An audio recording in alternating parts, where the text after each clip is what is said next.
La plateforme de rénovation énergétique. Concrètement, la plateforme, elle s'articule autour de l'espace info-énergie en premier lieu, c'est-à-dire que les services de l'espace info-énergie sont augmentés sur le territoire, sur les 8 communes de la Coban. Donc moi je fais des permanences mensuelles dans toutes les communes.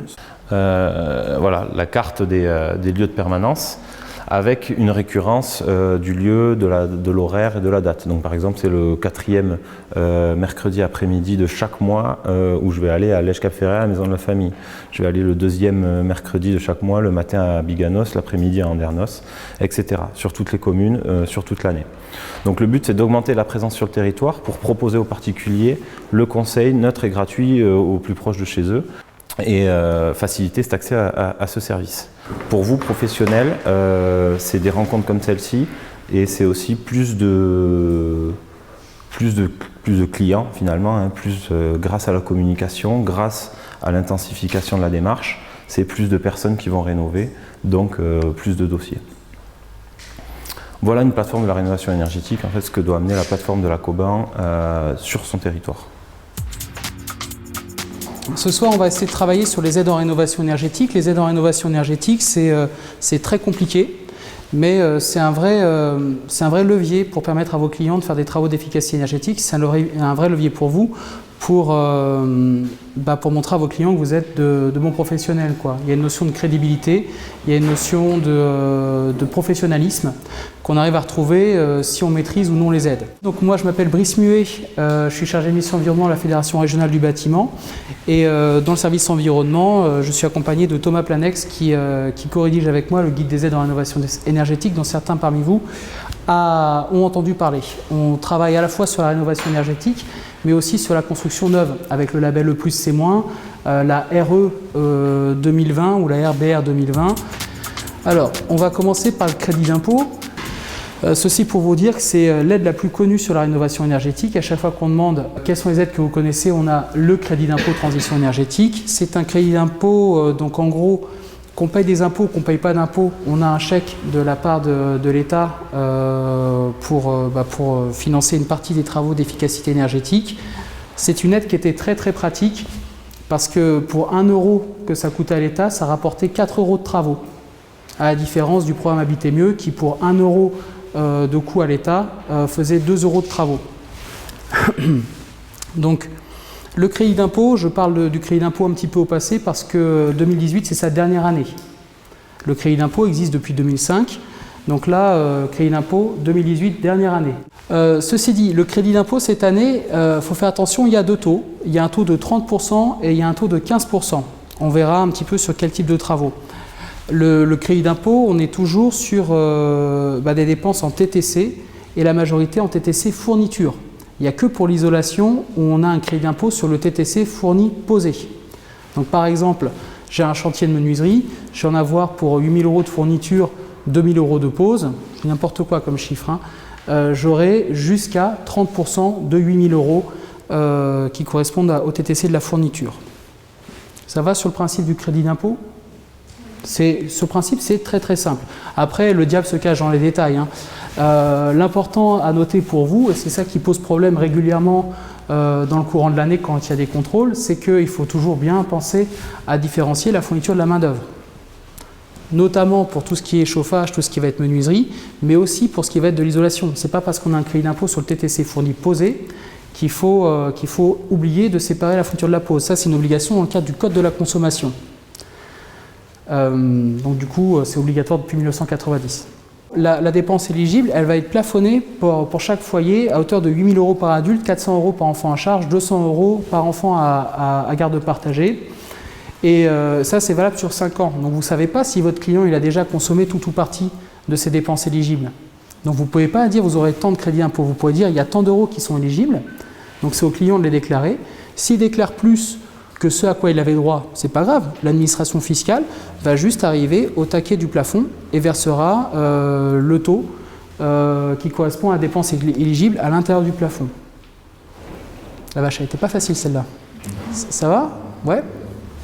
Donc ça, c'est pour les chaudières gaz. Chaudières gaz, 30% sur le TTC fourni hors pause tout au long de l'année 2018. À ne pas confondre avec les chaudières fuel. Les chaudières fuel, vous avez tous entendu parler. Les chaudières fuel, il n'y a plus de crédit d'impôt. Chaudière fuel à haute performance énergétique, avec une efficacité énergétique saisonnière supérieure ou égale à 90. Plus de crédit d'impôt en 2018, sauf pour les affaires qui ont été conclues avant le 1er janvier 2018. Affaires conclues, ça veut dire devis signé à compte versé. Si on n'a pas le devis signé avant le 1er janvier et la compte versé avant le 1er janvier, on n'a pas de crédit d'impôt sur les chaudières fuel à haute performance énergétique.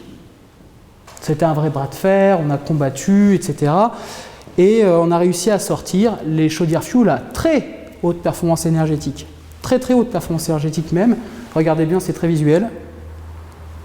Vous avez vu la différence? Je vous le refais, hein. C'est dans la colonne de droite que ça se passe. C'est bon? 1% de plus. Très haute performance énergétique. Là, on pète tous les scores. Donc en gros, il n'y a rien qui a changé. Autre changement sur le chauffage, là pour le coup, plutôt pour la production d'eau chaude sanitaire.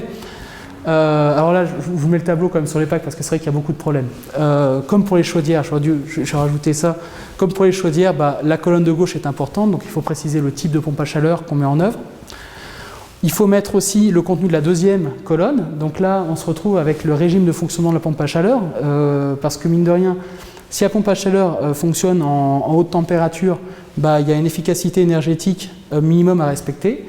Si on fonctionne en basse température, il y a une autre efficacité énergétique saisonnière à respecter. Donc ça, ce sont des éléments à faire figurer sur le devis, sur la facture. Ça, j'ai encore quelques plombés chauffagistes qui arrivent à le mettre. La dernière colonne, pour autant, j'ai 0 plombé chauffagiste qui pense à me le mettre. C'est l'intensité de démarrage, selon qu'on soit en monophasé ou en triphasé. Non mais vous vous rendez compte un petit peu, il y a de quoi perdre ses cheveux. Hein. C'est pas pour rien que je suis chauve. Vous vous rendez compte de toutes les informations qu'il faut faire figurer sur le devis, sur la facture, rien que pour mobiliser le crédit d'impôt.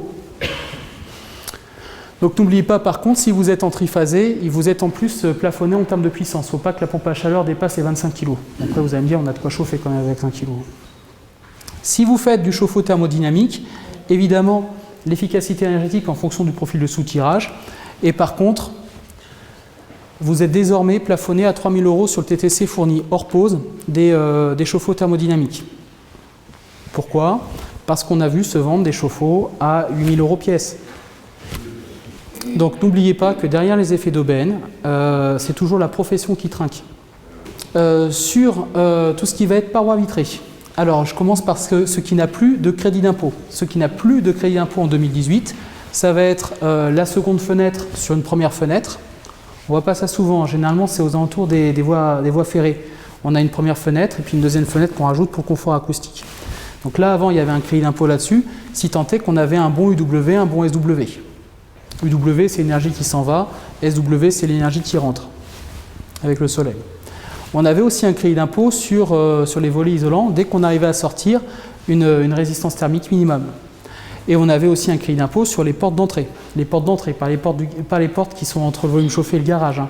C'est les portes entre la maison qui est chauffée et dehors. Par contre, il fallait déjà préciser les normes selon lesquelles les UW, les SW étaient mesurés. Donc là, il n'y a plus de crédit d'impôt du tout sur ces travaux-là, sauf pour les affaires qui ont été conclues avant le 1er janvier. Par contre, il y a toujours du crédit d'impôt sur les autres types de menuiseries. Par contre, c'est un crédit d'impôt de 15% sur le TTC fourni hors pause et c'est en cas de remplacement d'un simple vitrage. Et comme le seul justificatif qu'on a à fournir dans le cadre du crédit d'impôt, c'est la facture, il faut évidemment que ça apparaisse sur la facture. Si vous ne me mettez pas que vous avez mis un double vitrage en changement d'un simple vitrage, je ne peux pas vous dire si vous pouvez mobiliser le crédit d'impôt.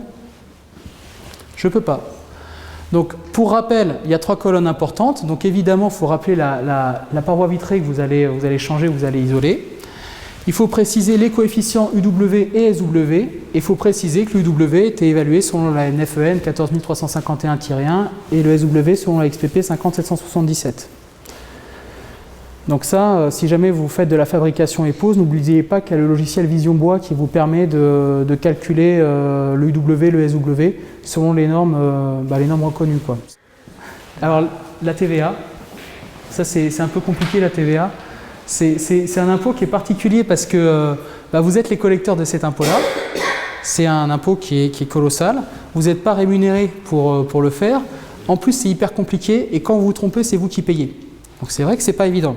Donc le but du jeu, c'est d'être sûr, une bonne fois pour toutes, de ce qui est éligible ou pas à la TVA 5,5 ou à la TVA 10. Donc vous ne pouvez pas avoir de TVA 5,5 si vous n'avez pas de TVA 10. Ça, c'est le principe. On est soit dans un régime du taux réduit, soit on est, et à ce moment-là, il y a deux taux. Dans le taux réduit, il y a le taux de 10% et il y a le taux de 5,5. Soit on est au taux normal. Et le taux normal, c'est 20%. Donc dès que vous êtes en construction neuve, ou de moins de 2 ans, dès que vous allez faire une extension, une surélévation, vous allez être en TVA à 20. Vous n'êtes pas en TVA 10. Vous êtes en TVA 10 quand vous êtes là-dedans. Donc des travaux effectués dans un local à usage d'habitation ou assimilé de plus de 2 ans. On est sur la fourniture et de la pose. On va être sur une obligation de générer une attestation, l'attestation simplifiée ou l'attestation normale. Sur les grosses opérations de rénovation, j'avoue avoir une préférence sur les attestations normales, qui sont nettement plus claires à expliquer aux clients. Ensuite, sur la notion de TVA 5,5 pure et dure, ce sont les mêmes travaux qui sont éligibles au crédit d'impôt. J'ai un crédit d'impôt quelque part, normalement je suis censé avoir une TVA 5,5. Sauf que on a réussi à avoir la TVA 5,5 encore sur les volets, encore sur les portes et encore sur les chaudières qui ne sont plus éligibles. Et ça, c'est rigolo à voir parce que c'est le texte qui dit qu'on s'appuie sur la liste qui est définie selon la loi de finances de telle date. Et donc c'est hyper compliqué du coup à lire les textes. Mais en gros, c'est pas parce qu'il y a des trucs qui ont été évacués du crédit d'impôt cette année qu'il n'y a plus de TVA 5,5. Alors les certificats d'économie d'énergie, c'est une aide qui est multiforme. Ça peut être une prime, mais une prime pour qui? Une prime pour vous, une prime pour votre client, une prime pour vous et votre client, avec une part fixe ou une part variable. Ça peut être aussi un prêt, ça peut être aussi une extension de garantie, ça peut être aussi un week-end aux Seychelles. C'est tout ça, les certificats d'économie d'énergie. Et il y a à peu près 80 offres, 100 offres sur le marché. Parce que ce n'est pas une aide qui est publique, c'est une aide qui est privée. Le montant, il est fixé par un marché qui est privé. Tout est privé, sauf les règles de calcul d'économie d'énergie. Je ne vais pas rentrer trop dans le détail dans le fonctionnement. Alors, l'éco-prato zéro. L'éco-prato zéro, ça c'est une aide qui est extrêmement puissante. Au début, elle a été créée en 2009 avec comme objectif de rénover 200 000 logements par an. Donc l'éco-prato zéro, financement à 0%, plafonné à 20 000 ou 30 000 en fonction du type de travaux qu'on va faire, sans condition de revenu. Mais bon, évidemment, la banque évalue la solvabilité du client. Donc là, on est sur sans condition de revenu, bon, c'est sur le papier. Ce qu'il faut faire, par contre, c'est des travaux qui sont là. Et c'est là qu'on retrouve la notion de 50% de la surface des murs à isoler, la moitié du nombre de fenêtres, hein, pas la moitié de la surface vitrée, la moitié du nombre de fenêtres. Et la moitié de la surface de la toiture, et 100% de la surface de la toiture à isoler. Donc en gros, je fais 2 lignes de ce tableau-là. J'ai un éco-prato zéro plafonné à 20 000. Je fais 3 lignes ou plus, j'ai un éco-prato zéro plafonné à 30 000. Donc en gros, je suis plombier chauffagiste, je mets une chaudière à condense, enfin une chaudière haute performance énergétique et un chauffe-eau thermodynamique, j'ai un bouquet de travaux. Donc l'idée, quand vous faites des travaux qui sont chers, et donc les travaux qui sont chers, c'est l'isolation des murs, le changement de menuiserie et l'isolation de la toiture dès qu'on n'est pas ensoufflé. Ça, ce sont des travaux chers.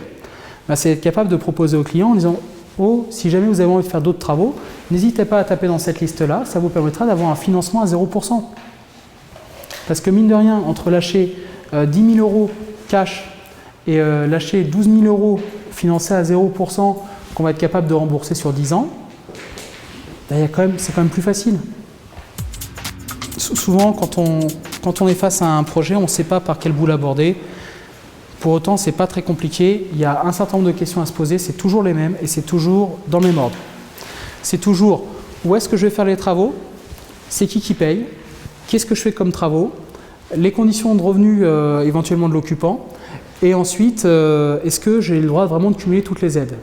Si je pose toujours ces questions-là, toujours dans le même ordre, je ne peux pas me tromper.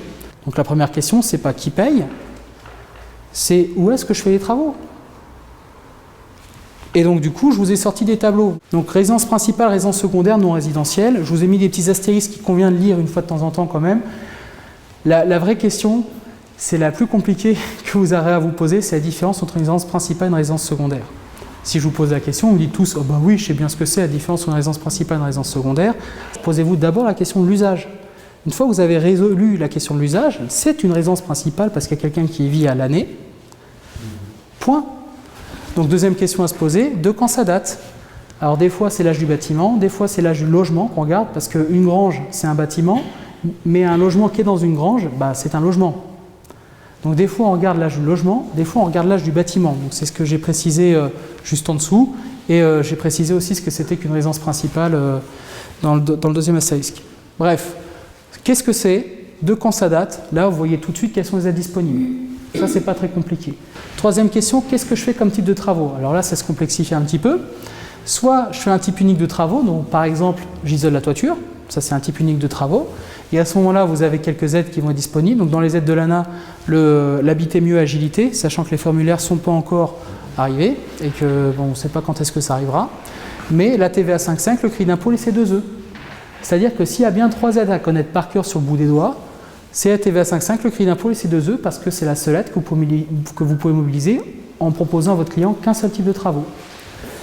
Dès que vous allez proposer un bouquet de travaux, et si l'éco-prêt à taux zéro est éligible avant, bah vous pouvez mobiliser l'éco-prêt à taux zéro. Ensuite, il est question des revenus. Donc là, les revenus, effectivement, c'est toujours délicat de demander au client combien il gagne. C'est pour ça qu'il faut faire une simulation certificat d'économie d'énergie. Soit vous êtes à l'aise, à ce moment-là, bah, allez-y, il n'y a pas de problème. Après tout, c'est pour aider le client. Ensuite, dernière question à se poser, c'est est-ce que ça se cumule? Donc là, est-ce que ça se cumule? Bah, quand c'est vert, ça se cumule sans aucun problème. Quand c'est rouge, ça ne se cumule pas, mais il n'y a pas de problème, parce que ça ne se cumule pas, donc du coup on ne se pose pas la question. Par contre, quand c'est orange, c'est là où il faut se poser la question.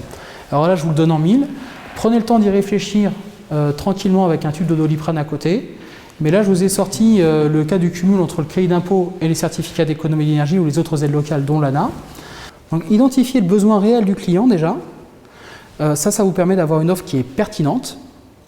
Et ensuite, soyez capable de maîtriser complètement tout ça.